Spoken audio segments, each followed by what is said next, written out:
Yesu asifiwe sana. Mheshimiwa mgeni wetu mwalikwa, maparishwekers, mama wachungaji, Bwana Yesu asifiwe sana. Basi nipende kuchukua nafasi hii nimkaribishe mama mchungaji, kiongozi usharika wetu wa Himo, aweze kumkaribisha mnenaji wetu wa siku ya leo. Bwana Yesu asifiwe. Karibu sana mama mchungaji. Bwana Yesu asifiwe. Basi naamini wamama tuko tayari kupokea kile ambacho tulikuwa tunakisubiri kwa muda mrefu. Nisiongee sana, niombe sasa nimkaribishe dada Irene Mboe. Karibu uongee na wamama hawa ambao wana kiu sana na wanatamani sana kukusikia. Karibu sana.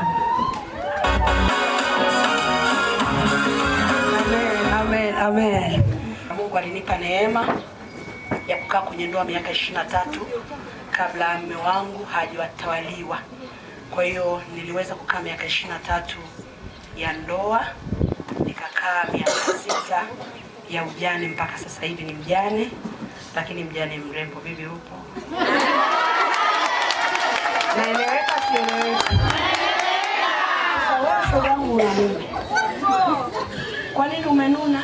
Lakini bado namshukuru Mungu, ninaendelea na hii huduma ya kuzungumza na wanawake na kuwatia wanawake vijana moyo na kuendelea kushauriana kwa kadri Mungu anavyotujalia ili pia tuweze kurithi uzima wa milele. Amen. Amen. Ni mama mjasiriamali. Nina bank account 3. Sema CRDB, NMB, NMB na account 2. Ile ni malaika au malkia? Malkia. Na ile nyingine saving. Lakini pia namshukuru Mungu, ni mama pia ambaye nina support watoto wenye uhitaji, na pale Usariva nina nyumba kwa ajili ya kuhudumia watoto. Tuliwachukua tangu wakiwa na miaka 3 mpaka leo wana miaka 14. Namshukuru Mungu, tunaendelea vizuri sana. Wana afya na furaha, na yamkini miongoni mwetu hapa tulipokaa kuna ambao wananisapoti. Mungu awabariki sana. Amen. Amen. Amen. Amen. Lakini Biblia inasema nini kwa habari ya talaka? Sio jambo zuri. Amen. Biblia inakataza, inasema Mungu anakuchukia kuachana, lakini atakayeoa aliyeachwa anazini. Kwa namna yote ile usitafute hiyo talaka. Tengeneza mazingira ya kuendelea kuwalea watoto wako katika misingi mizuri ya baba na mama. Kwa sababu wanawake sasa hivi mkishaozesha, mtoto wako wa kiume kaoa, mtoto wako wa kike kaolewa, basi hasira za ndoa zako dada ndio kuja kumtesa mtoto wa mtu. Uongo kweli? Uongo kweli? Ndoa yako ndio ilishakushinda, sio ulikuwa wapi ikakushinda. Sasa acha kuja kuambia mtoto analia, mama, mtoto wako wa kiume ananitesa. Unaanza hata na baba yako anajua alikuwa hivyo hivyo eti. Hajakuletea watoto wengine leo zaaga nje. Ndio. Na hivyo baba hivyo alikuwa hivyo vitu gani aisee? Alisimama mbele yenu ni mwanamke pia ambaye amewahi kukosea sana. Kwa maisha yangu nimewahi kukosea sana. Na mahali nilipopatia mwanamke kijana ananisikiliza atapatia sana. Tazamia kubadilika sana. Amen.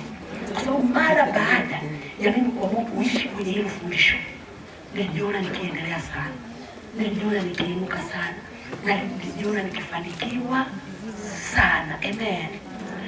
Kwa kuwa mama wa chini wa kuuza sambusa, kutembeza. Kwa nikiongea usikafika baba mama anajivuna, acha kujinyoa. Kwa sababu mama ninawajua. Kuna mama havai nguo fupi nasikia, yaani ni miguu yangu. Kuna mama wasibutu kuvaa nguo za mikono fupi, yaani mikono yangu kama paja. Ipo namna jikosoa sana, inahusu dada. Sasa wewe Mungu amekubariki, amekuinua, acha kufurahia hiyo neema, kaa ukijinyongonyeza hivi. Wakati wa Mungu akikuinua, inuliwa dada. Upo?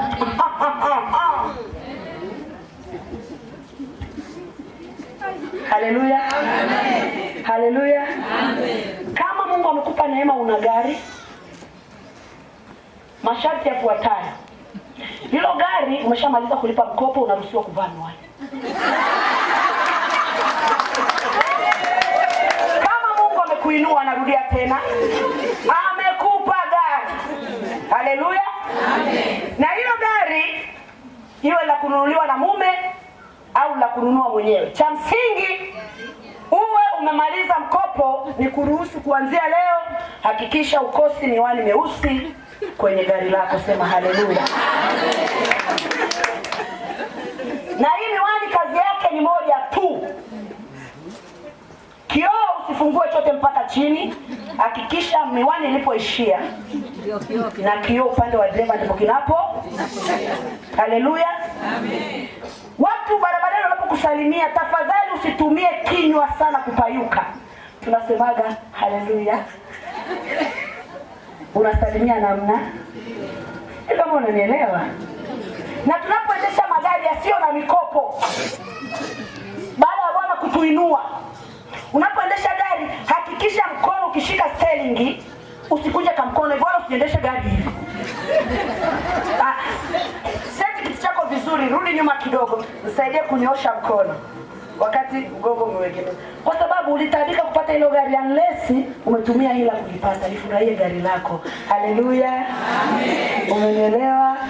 Na wakati tunaruka bumps, kama gari halina mkopo, haturuki bumps hivi. Mashine tunaipeleka tunarudi lami. Haleluya. Umenielewa mtumishi wa Mungu? Uwezo ndani ya mwanamke ndio kichwa cha habari cha somo letu la leo. Kama unatumia simu, nisaidie kuandika kwenye simu. Kama unatumia notebook, nisaidie kuandika. Kichwa cha habari, uwezo ndani ya mwanamke. Kwa nini uwezo ndani ya mwanamke? Uwezo ninaozungumzia ni uwezo wa namna gani? Mara zote huwa tunaamini mtu anapokuwa na elimu ya juu ya darasani ana uwezo wa kufanya mambo mengi au kukabiliana na mambo mengi. Wanajikuta kwenye changamoto za malezi. Kama elimu ya udaktari ingekuwa inatosha tu, bila shaka wasingekubana na changamoto za malezi. Abigaili alikuwa mzuri wa uso. Ni kweli kila mtu ana uso wake mzuri hapa, lakini kwa sababu Biblia inatambua, Ayubu anaambiwa akapewa watoto wa kike wazuri. Kwa maana yake ni kwamba kuna wanawake ambao ni warembo. Simaanishi wao sio mrembo, hapana, lakini kuna wanawake ambao ni warembo. Sasa wale wanawake ambao ni warembo, kuna wakati unamtazama mwanamke unasema kweli huyu ni mrembo kweli kweli, lakini baada ya muda mchache unasikia yule mwanamke ambaye ni mrembo amejiua. Maana yake ni kwamba kuna uwezo wa jambo fulani kwenye maisha yake, kama ungezungumza naye, bila shaka kwa namna moja au nyingine pale mahali alikuwa amefeli. Tumeona wanawake wanaofiwa na waume, baada tu wanafiwa na mume, hata kama alikuwa ni msomi, hata kama alikuwa ni mrembo, hata kama alikuwa ni tajiri, hata kama alikuwa na watoto wa kike na wa kiume, lakini baada ya muda fulani historia yule mwanamke inapotea na watoto wake wanapotea pia. Kwa uaminifu na sio kwamba sitama, lakini nilishasema wewe mboga mahali ulinipitisha kwenye nyumba yangu, kwa jina la Yesu utaingia. Nyumbani kwangu sipiki dagaa, lakini kwako nikija nitakula vizuri sana na naipenda sana dagaa. Lakini kuna mahali dagaa ilinipitisha, unajua. Wewe mpaka inafika mahali dagaa nikifungua kinywa siwezi. Yes, ile ndio unafungua nayo kinywa. Maisha yalikuwa ni magumu. Chinese nyumbani kwangu nisikuone kwa jina la Yesu. Chinese niliila mpaka siku naenda kujifungua mtoto wangu wa kiume, nilitapika ukutani Chinese. Wakati mwingine hata kama na mashine ya kufua, nilikuwa namfunda bibi harusi fulani hivi, nikamwambia namna ya kufanya kazi za mikono. Akaniambia, "Kungu, we should stop these teachings now." Watu sasa hivi hatutumii tena kufua mikono. No. Nifundishe kwa lakini kuna vitu Mungu naomba usinifundishe. Nimewekeza kwenye mashine. Nina mashine za kublend, nina majiko ya umeme, nina microwave, nina tosti za kutosti mikate, nina endelea na tupiki zingine, lakini hapa niache. Ndio watoto wetu. Ndio watoto wame put their nails, wana makucha yao mazuri. Usikwambia ndio akasugue jinsi ya mume. Lakini maisha yako hivi. Kuna nyakati umeme utakatika. Unless otherwise. Kuna wakati atahitajika tu kufua. Kwa hiyo hata kama tuna mashine za kufua kule nyumbani, tuwafundishe kufua. Amen. Tuwafundishe kufua. Na ndio sasa nakwambia kuna namna tukiishi na kuna utaratibu tukiishi. Na wamama wa sasa hivi wenye miaka 35 kushuka chini, mnalea watoto vibaya mno. Tenga muda maalum mwanamke. Tenga muda wako, mheshimu Mungu. Na nikwambie tu ukweli, kuna hatua niliwahi kuzichukua, nikaziishi kwa uaminifu na nikaendelea kuziishi, na nikaona jinsi Mungu anavyonibariki kwenye hata maeneo ya uchumi. Narudia tena, sifundishi kwa kubahatisha. Siongei haya kufedhesha mtu au kumpongeza mtu. Huwa nafanya tafiti kabla sijazungumza. Kuna wanawake warembo sana leo wanatamani kuolewa. Wao tuna watu wa kuambia hivi, mami you are beautiful, mami nakupenda, lakini leo hawana hiyo nafasi. Kama unafikiri unawapenda sana watoto wako, kama unafikiri unawapenda, una mapenzi ya dhati na watoto uliowazaa, kama unafikiri una mapenzi ya dhati ya mama na mtoto, tengeneza mazingira hao watoto wapate mtu wa kumuita baba. Ifike mahali kama watumishi wa Mungu, sheria zetu, namna yetu ya kufundisha watoto, namna yetu ya kuelekeza watoto iwe katika njia zilizo bora kweli kweli. Wewe unabeba Biblia yako na kitabu chako cha nyimbo, unakazana kuja kanisani. Yeye amekaa nyumbani na watoto wake, amekaa nyumbani na mume wake, na umenyamaza, na uone kwamba hiyo inatosha tu kuwaita na uwaweke kikao.